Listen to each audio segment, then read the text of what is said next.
Now that we've covered a lot of the preliminaries, we can dive into the fun part of data analysis. And we're going to start by looking at the structure of a data analysis, where we will define the different components that form an analysis and how they interact with each other. So here's the list of steps in a data analysis. You start by defining the question. This is a scientific or business question that you would like to answer with data. Then you define the ideal data set. This data set is the data set that you would collect if time and money were no object. Then you determine what data you can access. I have yet to run into the case where that data is the ideal data set. Then you obtain the data and you clean it up so that you can perform analysis. Then you perform an exploratory data analysis to understand the quirks of the particular data set that you've downloaded. And then you perform statistical prediction or modeling to answer the question that you're interested in. The next step is to interpret the results so that you can tell people in plain language what the statistical models or predictions mean. You should also challenge the results so that you can explain to people what the potential failings of the model are and so that they are able to make decisions on the basis of your analysis. Then you synthesize and write up all the results from your analysis. Here it's important to know that you don't include every single step that you might have performed. You use this synthesis to tell a story about using the data to answer the question. Finally, you create reproducible code so that you can share your analysis with other people. In this first part, we're going to cover the steps from defining the question to cleaning the data. The second part will cover all the remaining steps. So this quote is a perfect description of the key challenge in data analysis. It comes from Dan Meyer, who at the time was a high school mathematics teacher who was teaching word problems to his students. He said, "Ask yourselves, what problem have you solved ever that was worth solving, where you knew all of the given information in advance, where you didn't have a surplus of information and have to filter it out, or you didn't have insufficient information and have to go get some?" This is almost always true in data analysis. We almost always have either too much information, too many variables, measured in too many different ways, or not enough information, not the right variables, measured in the right ways. And the goal is to be able to filter or find all the information that you need and put the relationships together to be able to tell a story and answer the question that you're interested in. So the first step in a data analysis is defining a question. And there are four parts to defining the question. There's the scientific or business question that you might be interested in. There's the type of data that you've collected to be able to answer that question. There's the applied statistics or data analysis concepts that you've used to answer the question. And finally, there might be some more formal theoretical description of the analysis that you've performed to try to understand the relationships between variables at a higher, more abstract level. Combining just applied statistics and theoretical or statistics or mathematics leads to statistical methods development. That's not what we'll be covering in this class. Combining data plus applied statistics, but without any knowledge of a scientific question or a business application, is the danger zone. This is where you can be led astray because you aren't grounded in a concrete concept or a particular analysis that you want to address. This class will focus on proper data analyses, where you start with a scientific question, even if that question is exploratory, collect some data to answer that question, and then apply statistics to be able to answer the question and tell the story with the data. Here's an example of a question. So you might start with a general question, such as, can I automatically detect emails that are spam from those that are not? So this question could be answered in a lot of different ways, and there's a lot of different data that you could collect. You could collect the ISP of who is sending the emails to you. You could also collect information about what time the emails arrived, or you might collect information about whether it has an attachment or not. Here we're going to make the question a little bit more concrete, and this is what you usually do in a data analysis. Here we're going to ask if we can use quantitative characteristics about the text of the emails themselves to classify them as spam, or the opposite of spam, a message that we care about called ham. So now we need to define the ideal data set. The ideal data set may depend a little bit on your goal. If the goal is descriptive, you might want a whole population of objects. If the goal is exploratory, you might want a random sample or a whole population where many variables are measured so you can explore the relationships between those variables. If the goal is the inferential analysis or question, then you want the right population and you want to be able to sample from it randomly in a way that you can make inferences.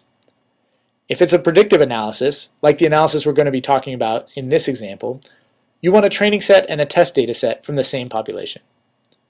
If it's a causal analysis, you might need data from a randomized study to be able to infer the causal question without further, more complicated statistical modeling. And if it's a mechanistic model, you might need data about all the components of the system and an a priori knowledge about how those components interact with each other. So here's the example today. We're trying to ask the question of whether data from emails can be used to classify them as spam or ham. And the ideal data set might be all of the data on all of the emails that Gmail has collected over the last 10 years. These data are stored in the Google data centers and would be great for analyzing our question because there would be an enormous amount of data, and they've already classified some as spam or ham. But now the next part of the data analysis is to determine what data you actually can access. Sometimes you can find this data for free on the web, or you can find it amongst your collaborators or business associates. Sometimes you might need to buy the data. There are websites out there that collect and aggregate data on all sorts of questions that might be useful to you. Regardless of what data you're using, be sure to respect the terms of use and any privacy considerations associated with those data. If the data don't exist, the last resort is you might need to generate it yourself. This can be an expensive process, but sometimes if you have a very specific question in mind, it's the only way to get the data that you actually need. So back to our example.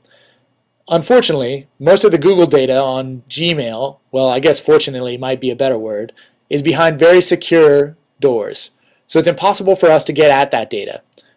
Since that data is so secure, we might have to look for a different data set that we can use to answer our spam versus ham question. So here's a possible solution. Here's a data set of emails that was collected by a set of individuals and put online at the UCI Machine Learning Repository. Here we have about 4,600 messages, and we have 57 different measured variables on those messages that we can use to try to answer our question.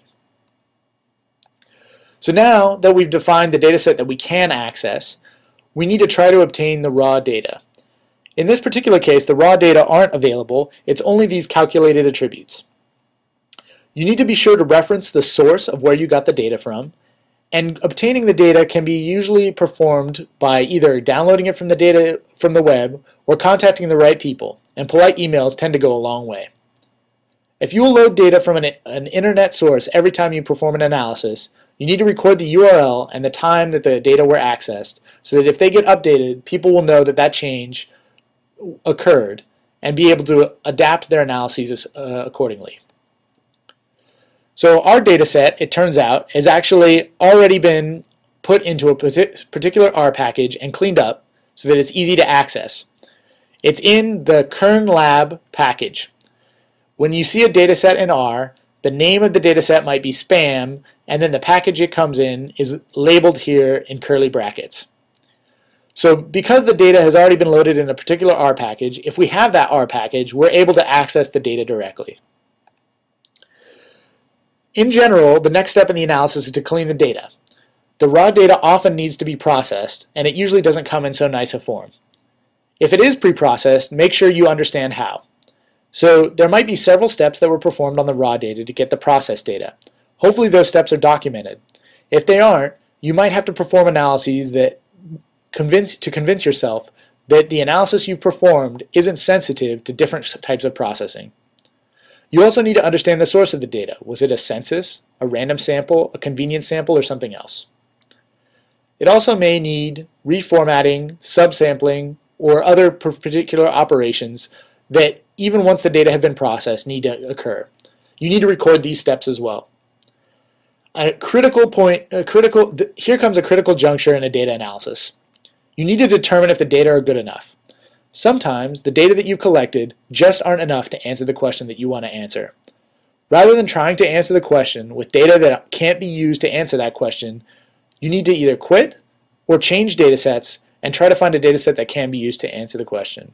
There's nothing worse than an analysis that's correctly performed on a data set that can't be used to answer the question, because that's wasted effort because the question wouldn't be answered. So our clean data set can be accessed by installing the KernLab package in R. If you don't know how to install packages, see the videos on installing packages in the Computing for Data Analysis lectures. Then you can load that library by typing library and then in parentheses current lab, and then typing data and in parentheses spam. If you look at the dimensions of spam, you see that it's 4,601 rows by 58 columns. In this particular case, the first 57 columns are different variables that describe the text content of those messages, and the last column labels it as spam or not spam. If you go to this website, you're able to see the documentation of all the different variables, and that way you can understand how the emails were processed. Since we are going to perform a prediction analysis, we need to generate a test and training set. We'll talk a lot more about test and training sets when we come to the prediction component of the course, but for now, just keep in mind that we need two data sets that are representative of the population that we're trying to predict from, so that we can build a predictor on one part of the data set and see if it works on the other part. Here we set the seed, like we talked about when doing simulations, so that we get the same random sample every time. And then we create a training indicator. This variable is either 1 if you're going to be a part of the training set, or 0 if you're part of the test set. We're generating binomial random variables of size 1, so it's one head flip, and it's a fair coin. We're generating 4,601 of them because there are 4,601 emails in the data set. If you make a table of these indicators, we see that we're going to assign 2,287 emails to be in the training set and 2,314 to be in the test set. We can then subset the spam data set to a training set and a test set using a logical operator. Every time that we see that the training indicator is equal to 1, we assign those rows of the spam data set to be the training samples. Every time the training indicator is equal to 0, we assign those samples to be the test emails. Then we can look at the dimension of just the training set, and we see that the number of rows or the number of emails is 22,087, just like the number of variables in the training set. In the next part, we'll consider the next steps in this data analysis.